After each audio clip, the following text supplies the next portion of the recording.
Terima kasih. Masjid Tanah minta Perdana Menteri menyatakan kesediaan kerajaan melaksanakan syur daripada Transparency International Malaysia (TIM) supaya Suruhanjaya Pencegahan Rasuah Malaysia diletakkan di bawah bidang kuasa Parlimen dan bukan lagi di bawah Jabatan Perdana Menteri bagi memastikan proses semak dan juga imbang agensi itu lebih bebas dan telus sekaligus meningkatkan tahap kepercayaan dan keyakinan masyarakat terhadap SPRM. Terima kasih. Terima kasih. Saya lihat Masjid Tanah sungguh sekarang ini kali minggu keempat dikemukakan, sebab itu saya masukkan juga walaupun ada soalan-soalan lain oleh pihak pembangkang. Tapi kerana ketekunan dia mengulangi soalan ini 4 kali berturut-turut. Baik. Ikut peraturan dan perundangan sekarang, SPRM itu adalah badan yang bebas. Sebab itu bila saya ambil alih, saya tidak memilih untuk menukar Ketua Pesuruhjaya SPRM telah dilantik oleh Paguh untuk tidak menimbulkan persepsi bahawa seorang Perdana Menteri baru akan melantik seorang Ketua SPRM yang baru. Sebab itu saya kekalkan. Dan peraturan undang-undang sekarang ini menjamin kebebasan SPRM dan tidak tertakluk di bawah arahan Perdana Menteri. Jadi cadangan yang dikemukakan dan untuk memperkukuhkan kedudukan dia, maka dalam peraturan sekarang ini ada tentangkuasa khas mengenai rasuah, lembaga penasihat pencegahan rasuah, jawatan kuasa aduan, panel penilaian operasi dan panel perundingan dan pencegahan rasuah. Sebab itu jika dibangkitkan dan memang sudah ada kajian setakat ini kerana mantan-mantan Perdana Menteri yang lalu juga telah mengambil beberapa inisiatif merunding dan menimbang, maka saya tidak bermasalah untuk menimbang SURE, Transparency International dan lain-lain. Saya tidak fikir kita harus menggunakan memperkenalkan perubahan semata-mata dengan SURE ini. Kita juga tentulah sebaik ada perkembangan, SURE ini haruslah dikemukakan kepada jawatankuasa pilihan khas Parlimen untuk meneliti supaya keupayaan SPRM itu akan dapat ditingkatkan dan tidak ada kekangan dan campur tangan yang dibimbangi akan menjejaskan usaha pelaksanaan membantras rasuah yang saya anggap sudah menjadi sistemik dalam negara kita. Baik, jemput Masjid Tanah. Terima kasih Yang Berhormat Tambun. Kenegaraan Yang Berhormat Tambun begitu serius dalam membasmi rasuah sebagaimana di dalam tawaran harapan kita muka surat 37 berkenaan dengan menyatakan pencalonan Ketua Pesuruhjaya Suruhanjaya SPRM perlu disemak oleh jawatankuasa pilihan khas Parlimen yang duipartisan bagi menjamin pelantikan calon yang neutral tanpa melindungi mana-mana pihak. Jadi soalan dan kebetulan kedengaran bahawa Ketua Pesuruhjaya SPRM akan tamat dalam beberapa masa bulan lagi.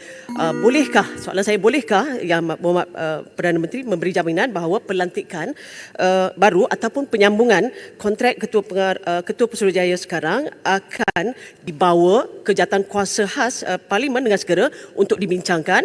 Jika tidak, tidakkah ini akan memberikan gambaran bahawa komitmen Perdana Menteri terhadap agenda reformasi ini sudah tiada? Malah jika pelantikan dibuat sendiri oleh Yang Berhormat Tambun sebagai Perdana Menteri akan memperkuatkan lagi sangkaan rakyat bahawa ada deal yang sedang diatur oleh Perdana Menteri. Terima kasih. Silakan Menteri. Terima kasih Masjid Tanah. Pertama saya nak jelaskan pelantikan Ketua Pesuruhjaya SPRM itu oleh Paguh. Yang ada ini oleh Paguh. Kena jelas. Dan diperakui sebagai orang yang wibawa dan bebas oleh Paguh. Soalnya sekarang, kalau ada pelantikan baru atau penyambungan, apakah kaedah baru dikenakan? Dia terserah kepada kemajuan yang dibuat oleh Parlimen.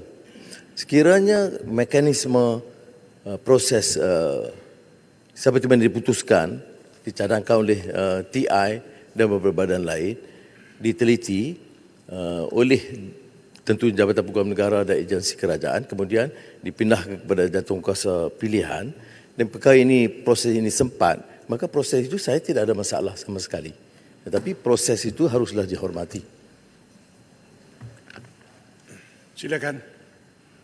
Terima kasih Abang Sarah. Tuan Speaker.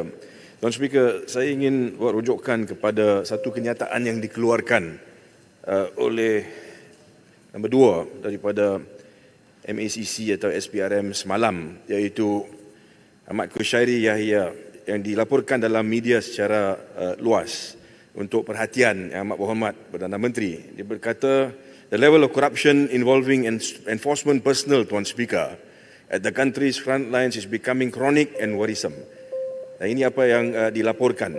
Now, Tuan Speaker, walaupun apa yang disebut di situ membawa rujukan khas dan khusus kepada immigration, tetapi saya rasa Yang Berhormat Perdana Menteri, kita semua tahu bahawa masalah ini wujud di dalam semua enforcement ataupun unit-unit pelaksanaan yang wujud di negara ini, termasuk juga pegawai-pegawai SPRM. Yang Amat Berhormat Perdana Menteri masih ingat lagi semasa kita dalam pembangkang, kita telah pun menimbulkan perasaan bahawa perlu untuk ada sistem atau mekanisme siasatan bebas yang diwujudkan untuk menyiasat aduan-aduan terhadap khususnya pegawai-pegawai SPRM dan juga pegawai-pegawai tertinggi SPRM apabila ada aduan berkenaan dengan salah guna kuasa. Saya dengar apa yang disebut oleh Yang Amat Berhormat Perdana Menteri tadi, di mana kita rujuk balik kepada jawatan kuasa yang wujud, Tuan Speaker, dalam SPRM buat tujuan tertentu. Tapi itu masalah dia. Yang Amat Berhormat, kita tidak boleh ada satu situasi di mana apabila ada aduan, pegawai-pegawai tertinggi MACC itu atau SPRM itu disiasat oleh SPRM sendiri, kerana beliau menjadi orang yang mengetuai SPRM, dan SPRM juga ada hak untuk menyiasat pihak polis juga. Jadi di situ kita dapat lihat bahawa tekanan boleh dibawa, tidak ada kebebasan, dan itu apa yang kita sebut semasa kita dalam pembangkang tadi dulu. Jadi soal sekarang, bagaimana kita hendak menunjukkan ataupun tukar mekanisme dia, di mana ada aduan. Kita masih ingat lagi aduan dibawa terhadap ketua SPRM masa itu, apabila disiasat secara dalaman. Kita menyatakan itu tidak betul, tidak mencukupi, kerana kita tak tahu whether or not the investigation is apa yang disebut sebagai bebas atau independent. Jadi soalan saya kepada Yang Amat Berhormat Perdana Menteri pagi ini, maju ke depan, apakah langkah-langkah yang akan diambil oleh kerajaan untuk pastikan bahawa sekiranya ada aduan, khususnya berkenaan dengan pegawai-pegawai SPRM yang tertinggi, yang memang banyak wujud dia, bagaimana kita akan pastikan bahawa siasatan itu dijalankan oleh pihak bebas, dan juga Parlimen ada kuasa untuk kita tanya, inquire, siasat balik, tanya, membuat pertanyaan berkenaan dengan apa yang disebut sebagai siasatan-siasatan selepas siasatan-siasatan itu telah pun dilengkapkan. Yang Amat Berhormat, sekiranya saya dapat jawapan. Terima kasih, Tuan Speaker. Terima kasih. Silakan Puan Menteri. Terima kasih.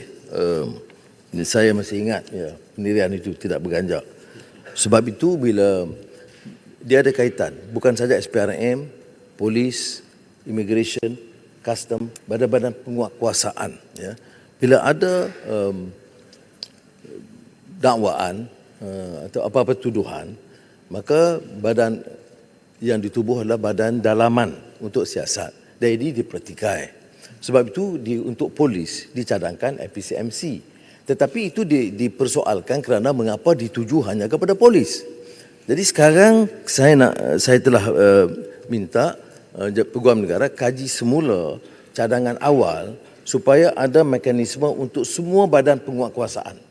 Ya, kalau ada pertuduhan khas terhadap pegawai SPRM atau immigration atau custom atau polis, maka ada badan bebas, ya, dalam bentuk sama ada Suruhanjaya, saya belum pasti, tapi sudah ada arahan kepada Jabatan Peguam Negara untuk mengemukakan cadangan supaya badan-badan penguasaan ini tidak menyiasat sendiri, tetapi ada satu badan lain yang bebas yang akan menyiasat. Perkara ini saya rasa tidak begitu suka kerana ada cadangan awal. Cuma saya nak tekankan di sini, bila timbul isu IPCMC itu, yang dipertikaikan oleh pihak polis ialah mengapa dituju khusus kepada mereka, pada permasalahan itu harus melibatkan semua agensi penguatkuasaan. Jadi pada pendapat saya, ini suatu cadangan lebih baik, iaitu satu badan bebas yang boleh mengambil tindakan, menyiasat, mengambil tindakan terhadap semua aduan atau tuduhan terhadap badan penguatkuasaan. Ini termasuk saya tegaskan semula, polis, SPRM, custom, immigration dan lain-lain yang berkaitan.